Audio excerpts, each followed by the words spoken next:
Užhotský průsmyk je považován za nejhůře dostupný a současně nejkrásnější průsmyk v Karpatech.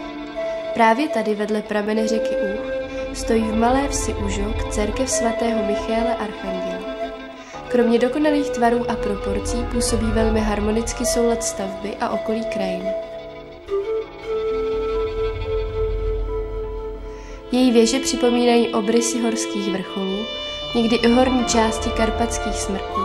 Občas se zdá, že je to kouzelná loď naplněná jakousi úžasnou silou, působící na karpatské pohoří, která každou chvíli roztáhne své plachty a vypluje na oblohu.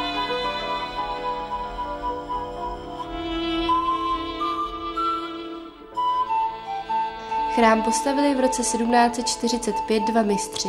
Pavlo Toniv z začické vesnice Pytlja v okrese Turka na druhé straně hřebene Karpat a Ivan Cihanin z blízké vsi Tychy, o čem svědčí nápis na dřevěném portálu.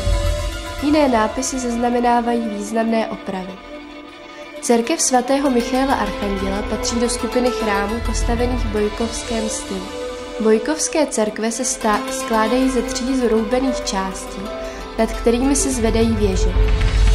Dominantou je vždy věž na prostřední části, tedy nad lodí. Je vyšší a masivnější než ostatní dvě. Má stanovou střechu se stupňovitou siluetou, vytvořenou nad sebou sroubenými věnci, které se směrem vzhůru zužují, takže výsledný tvar tvoří vlastně 3 stanové střechy postavené na sobě. Malá dvojstupňová střecha nad chórem a elegantní hranol věže s prostou stanovou střechou, vyrůstající nad předlodím, se jakoby doplňují navzájem a tvoří vynikající harmonické spojení. Jako šála, která byla hozena přes ramena milované dívky, spočívá krov, z něhož všechny 3 věže vyrůstají, na přesahujících nárožních trámech roubených stěn. Výrazný přesah střechy spolehlivě chrání za několik století ztemnělé zroubené střechy od častých dešťů a rovněž ladně spojuje všechny 3 součásti chrámu do krásné architektonické kompozice.